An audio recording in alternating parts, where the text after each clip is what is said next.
שלום חברים, כאן שי מור, ובסרטון היום אני רוצה לספר לכם על שיטה שעזרה לי מאוד להתמודד עם מצבים מאוד מאתגרים בחיים שלי ולהגיע להישגים ממש גבוהים. זה התחיל עוד כשהייתי שכיר בהייטק.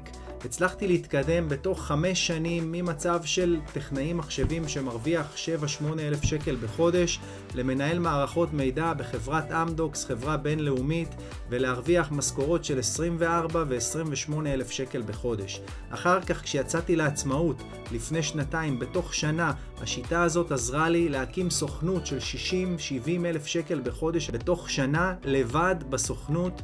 היא עזרה לי לפני שיחות מחירה, כשהייתי צריך לעשות דיבור מול קהל.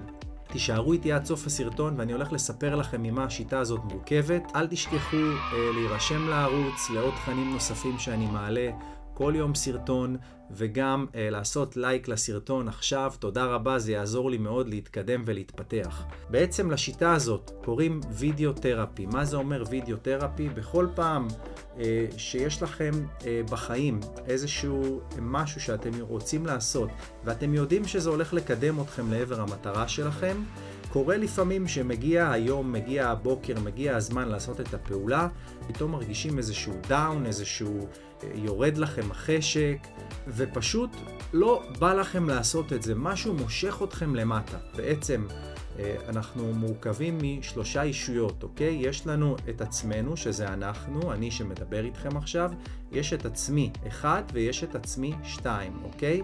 מה שקורה, בעצם עצמי 1 הוא הולך איתכם, עם הראש שלכם, הוא בעצם זה שיש לו חלומות, הוא רוצה להגשים חלומות, הוא רוצה להתעשר, הוא רוצה להרוויח הרבה כסף, הוא רוצה ליהנות מהחיים, הוא רוצה להיפגש עם אנשים, הוא רוצה לעשות דברים כאלה שיעשו לו טוב, הוא רוצה להצליח, הוא הדוחף קדימה, הוא המצליחן. מצד שני יש את עצמי 2, ועצמי 2 הוא קצת יותר מפוחד, הוא כאילו, הוא כזה שיש לו כל מיני מחשבות מעכבות, הוא שלילי יותר, הוא מטיל ספק, הוא עוצר אתכם, יש לו פחדים, יש לו חששות.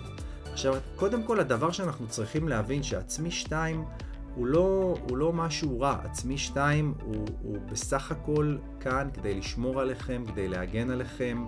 הוא מפחד יותר, הוא דואג יותר, וטוב מאוד שיש לנו את עצמי 2, כי עצמי 2 הרבה פעמים גם עוזר לנו מלהיכנס למצבים של אלימות, עוזר לנו מלהיכנס למצבים של, אתם יודעים, בגילאים מסוימים, אם זה בגיל ההתבגרות, הוא עוצר אותנו מלעשות כל מיני דברים שעלולים לסבך אותנו.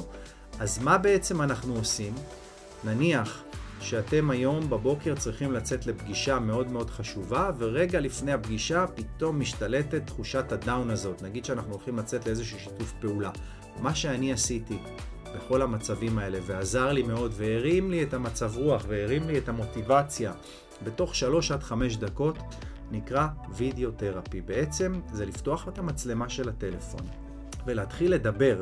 לתת לעצמי 1, לדבר עם עצמי 2. או שאתם מתחילים לדבר עם עצמי 2 ואתם עוזרים לו, אתם נותנים לו ביטחון. הדבר הראשון שאתם עושים, נותנים לו את ההרגשה שאתם מבינים אותו. וזה בסדר שהוא מרגיש ככה, וזה בסדר שהוא מפחד, וזה בסדר שהוא דואג. אתם מבינים את זה. אתם איתו, אתם לא בועטים בו, אתם לא דוחקים אותו, אתם לא דוחפים, אתם לא מתעלמים ממנו, אלא אתם אומרים לו, זה בסדר שאתה מרגיש ככה, אני מבין שאתה מרגיש ככה, אני מבין שאתה חושש, אני כאן כדי לעזור לך. אוקיי? הדבר השני, אתם שואלים אותו, השאלה הראשונה, אתם שואלים את עצמכם, או שאתם שואלים את עצמי 2, איזו מחשבה עברה לך בראש רגע לפני שהתחלת להרגיש ככה? ואז בדרך כלל הוא יתחיל לענות לכם.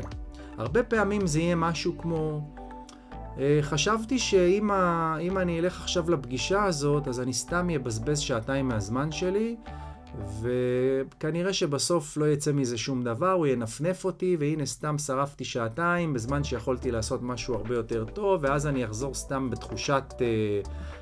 בתחושה מבאסת כזאת, וזה מה שגרם לי להרגיש ככה. ואז אתם שואלים אותו, האם זה נכון? האם זה באמת מה שהולך לקרות? האם זה ודאי? האם יש אופציה אחרת? יכול להיות שכן זה יצליח, יכול להיות שיגידו לי כן, ואז בדרך כלל הוא יגיד לכם, כן, בטח, יכול להיות שגם יגיד לך כן. אוקיי, ואז אתם ממשיכים, אנחנו עדיין בשאלה 2, כן? אתם ממשיכים לדבר איתו, אתם ממשיכים להרגיע אותו, לתת לו, להראות לו את האופציה האחרת, היותר טובה. אתם שואלים אותו, ומה אם זה יצליח? ומה אם יהיה כן? איך תרגיש אחר כך? אז הוא יגיד לכם, אני ארגיש מצוין, אני ארגיש טוב. אז אתה מבין שבעצם עכשיו את הלא כבר יש לך, והסיכוי הוא שמה שיקרה זה שיהיה לך כן. הוא יגיד לכם כן, זה סיכוי גבוה שיכול להיות שיהיה כן, זאת אומרת זה אולי 50-50, יכול להיות שיש שם איזשהו סיכוי שאני אקבל כן, והיום יש לך כבר לא, ונניח שזה לא יצליח. כמה גרוע זה כבר יכול להיות? מה יקרה? ואז הוא יענה לכם, אז הוא יגיד לי לא, ואני אגיד לו, אוקיי, בסדר, תודה רבה, שמחתי להכיר, שמחתי לדבר, בכל אופן, אתה יודע, אני פתוח עוד, אני עדיין פתוח, אז אם הדעה שלך תשתנה, אז אני אשמח שנדבר על זה.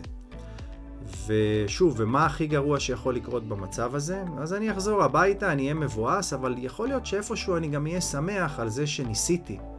ואני יודע שהניסיון הזה, הוא נתן לי, הוא תרם לי באופן כללי, לניסיון שלי. אני יודע לעשות משא ומתן יותר טוב, למדתי מזה משהו, יצאתי עם איזושהי תובנה. זאת אומרת, שגם אם יגידו לי לא בפגישה, אני עדיין אצא משם עם איזשהו ערך, עם איזשהו ניסיון. ויכול להיות שרק זה יעשה לי הרגשה הרבה יותר טובה, מאשר אם אנחנו נשב עכשיו בבית. ואז הוא יגיד לכם, עצמי 2 יגיד לכם, וואלה, נכון, אתם צודקים. ועכשיו אנחנו עוברים רק עכשיו לשאלה השלישית, שהיא, בוא תזכיר לי, זאת שאלה שעכשיו כבר המצב רוח שלנו כבר השתפר, ועכשיו אנחנו הולכים להרים לעצמנו את הביטחון בחזרה. ואתה אומר לעצמי 2, אתה יודע מה, בוא תזכיר לי רגע, בוא נזכיר לעצמנו דברים טובים שעשינו, וכבר הצלחנו בהם. בוא נזכיר לעצמנו את ההישגים שלנו, רגע לפני שאנחנו יוצאים מהבית. אנחנו בעצם שותלים לו פה משפט שגם מקדם את זה שאנחנו כבר הולכים לצאת מהבית. ועכשיו, מה שנשאל אותו ומה שנגיד לו זה דברים שעשינו, ונזכיר לו לעצמי 2 דברים שעשינו ופשוט הצלחנו בהם. למשל, אתה זוכר שהוצאתי תואר ראשון וככה וככה? אתה זוכר שהוצאתי תואר שני? אתה זוכר את השיחה שהייתה לי עם ההוא לפני חודש ואיזה כיף היה וכמה נהניתי, ולמרות שאמרו לי לא ולמרות שזה לא הלך כמו שציפיתי, אתה זוכר עם איזה הרגשה טובה חזרתי משם? ואתה זוכר שהקמתי סוכנות שעשתה 60,000 שקל בחודש במשך חצי שנה? ואתה זוכר שדיברתי אז מול קהל וכמה כולם החמיאו לי וכמה אמרו לי וואו, אתה כל כך טוב בזה, באמת, אתה פשוט, זה הייעוד שלך, זה מה שאתה צריך לעשות, יש לך יכולת להדריך, יש לך יכולת להשפיע על אנשים. וככה זה הדבר השלישי בעצם שאנחנו עושים בווידאו תרפי, והדבר הרביעי זה שאלת המחץ אני קורא לה והיציאה לפעולה. אתם אומרים לו, נו, אז מה אתה אומר? מה אנחנו צריכים לעשות עכשיו? ברוב המקרים הוא יגיד לכם, יאללה, אנחנו צריכים לקום, להתלבש, לשים איזה שיר טוב ברקע, לעוף על עצמנו ולצאת מהבית. זהו חברים, זה התרגיל, וידאו תרפי, 4 שאלות מנחות, אני ארשום לכם אותם בתיאור כאן למטה, ובבקשה, תשתפו אותי אם עשיתם את זה, ואם זה עזר לכם, ובאמת אני אשמח לשמוע את התגובות שלכם, כי זה הולך למלא אותי, לשמוע שהתרגיל הזה עוזר לכם ושאתם משתמשים בו, ותמשיכו לעקוב לעוד סרטונים נוספים.